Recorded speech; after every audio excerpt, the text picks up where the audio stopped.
If you're a foreigner registering a company in Indonesia without the right legal structure, you're paying double the taxes and losing ownership rights, and here's how TheBaliLawyer fixes it in 48 hours.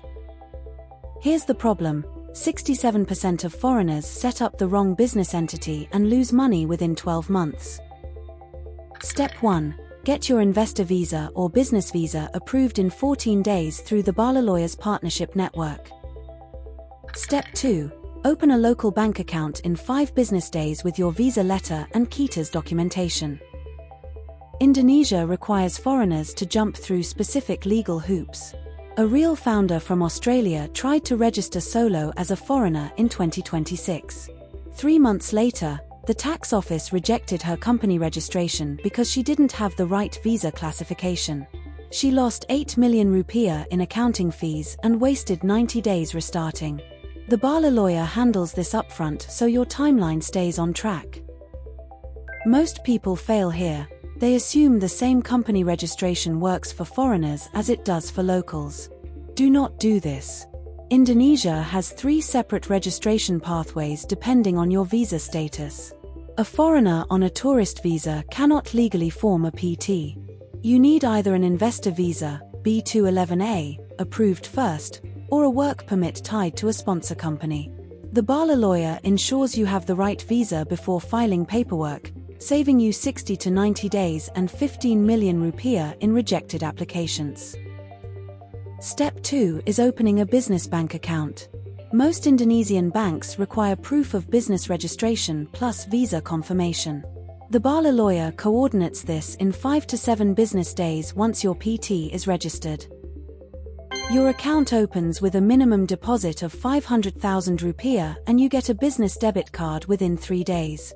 This account is mandatory for payroll, supplier payments, and tax filings. Without it, your company cannot legally operate. This is important. File your initial tax registration, PKP, with the tax office within 30 days of registration approval. TheBaliLawyer submits this automatically and tracks the confirmation. Missing this deadline triggers a 50,000 rupiah daily fine. Your PKP number is how Indonesia tracks your business income and quarterly tax obligations. Once approved, you can issue invoices, claim input tax credits, and file monthly reports legally. Here's the problem in a side-by-side. DIY path takes 120 to 150 days with 5 rejections and costs 25 to 30 million rupiah. TheBaliLawyer path takes 14 to 21 days with 0 rejections and costs 12 million rupiah flat. The difference is knowing which visa bucket you fit into, which documents the Ministry of Law actually requires in 2026, and who to contact when the bank freezes your account mid-registration. If you're self-representing, here's exactly what the Ministry of Law will ask for: a certified copy of your passport, proof of funds, bank statement showing minimum 1 billion rupiah, a police clearance letter from your home country, your notarized business plan in Indonesian, and proof of office space, lease or utility bill. You'll need to translate every document into Indonesian at a certified notary, costing 500,000 to 2 million rupiah per document. That's 6 to 10 million rupiah just for translation. Then you wait 30 to 45 days for initial approval. Or skip all this and let TheBaliLawyer do it for you. Tell the bank, "Saya butuh membuka rekening business untuk PT saya yang baru terdaftar dengan NPPKP, dan saya punya visa B211A. I need to open a business account for my newly registered PT with NPPKP approval, and I have a B211A investor visa." This exact phrase tells the bank you're legitimate and serious.